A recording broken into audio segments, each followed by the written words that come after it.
Politik itu kan seni. Bagi seorang dokter itu sudah terlatih untuk memecahkan masalah cepat, tepat, dan benar.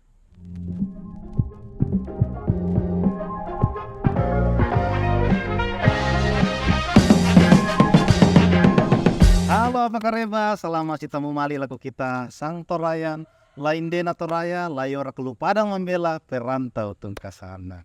Hari ini kita sudah bersama Bapak Sadrak.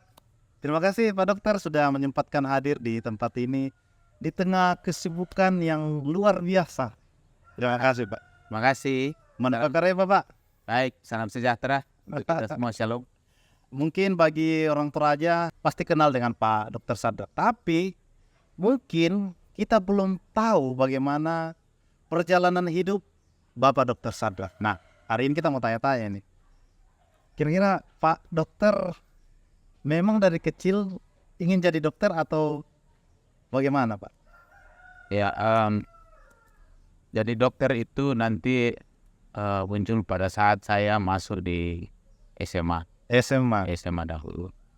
Sebelum tamat, ada beberapa hal yang membuat saya berpikir dan terpanggil untuk menjadi seorang dokter.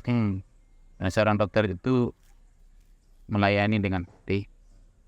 Kemudian seorang dokter itu perlu jiwa yang tangguh, kuat dalam menghadapi segala sesuatu, dan tentunya harus siap dalam menerima berbagai keluhan, susahan orang lain. Iya ya Pak. Selama menjadi dokter Pak, adakah pengalaman yang Bapak tidak bisa lupakan? Ya, pengalaman itu selama pendidikan dokter sebenarnya banyak sekali ya. Tetapi yang sangat saya tidak bisa lupakan pada saat seorang pasien sangat membutuhkan pertolongan dan mengharuskan dia masuk rumah sakit dan sudah berada di rumah sakit. Tetapi berbagai hal yang mereka biasa pikirkan, bagaimana Biaya, pembiayaan, akses ke dokternya. akses ke dokternya, kemudian bagaimana berkomunikasi baik dengan seorang petugas kesehatan termasuk perawat, bagaimana bisa berinteraksi. Dan ini saya lihat menjadi hal-hal yang menurut hemat saya, menurut pribadi saya sebagai seorang yang akan jadi dokter waktu itu, bahwa ternyata seorang pasien yang sakit pada saat datang ke rumah sakit bukan hanya memikirkan sakitnya saja pasien, tapi dia harus memikirkan bagaimana dia nanti membiayai, bagaimana keluarganya, bagaimana segala sesuatunya yang dia tinggalkan di rumah.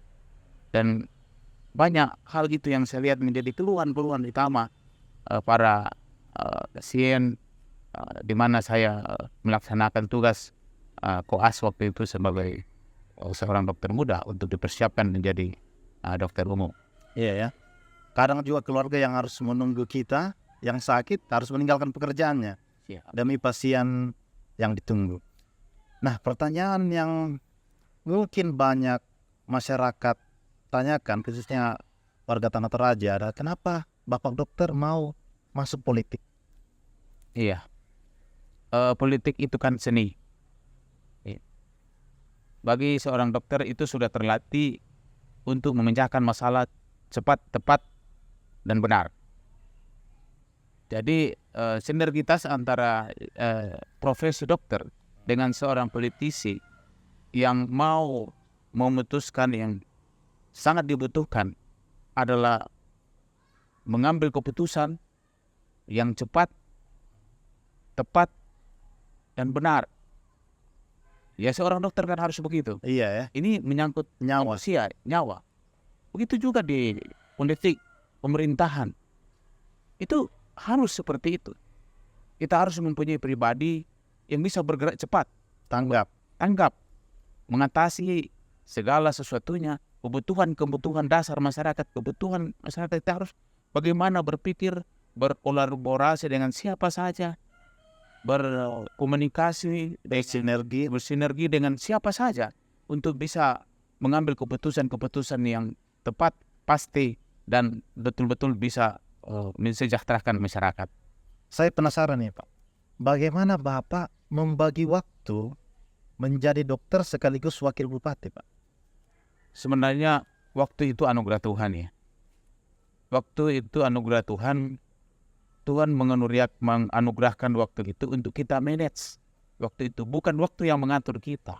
Benar, kita yang mengatur waktu, bukan waktu yang mengatur kita. Itu satu. Kemudian yang kedua, bagaimana kita disiplin menggunakan waktu itu. Kalau kita harus punya perencanaan yang baik, mulai saat bangun harus jam berapa. Misalnya saya harus bangun jam 5, jam setengah 6 saya harus ke rumah sakit misalnya. Ya. Jam setengah 7 harus selesai ini. Kemudian jam 8 harus ke sini dan seterusnya dan seterusnya. Jadi harus punya perencanaan yang baik tentang mengatur waktu ini. Supaya dalam memanage waktu ini itu betul-betul kita bisa manfaatkan seefisien mungkin, semaksimal mungkin untuk tentunya bisa waktu ini kita pakai untuk melayani masyarakat, untuk melayani siapa saja yang membutuhkan kita, dan semuanya bisa puji Tuhan, alhamdulillah selama ini bisa berjalan dengan baik. Siap. Selama Bapak menjadi wakil bupati, apa ya persamaan dan perbedaan yang Bapak rasakan menjadi dokter dan menjadi wakil bupati? Adakah persamaan dan perbedaan itu? Menurut hemat saya hampir sama ya. Karena seorang dokter itu pelayan. Kemudian wakil bupati juga pelayan masyarakat. Benar. Jadi ada sinergitas yang, dan itu tidak membuat saya mengalami kesulitan. Karena saya sudah terlatih dengan bagaimana melayani masyarakat, menerima keluhan-keluhan masyarakat. Jangan lupa bahwa keluhan-keluhan masyarakat terhadap seorang dokter bukan cuma penyakit, Pak. Banyak hal, persoalan rumah tangga kadang-kala disampaikan ke kita, Dok. Persoalan misalnya apa yang terjadi di rumahnya, jalannya yang kurang bagus, jangan lupa kadang-kala kita disampaikan juga, Pak, oleh masyarakat.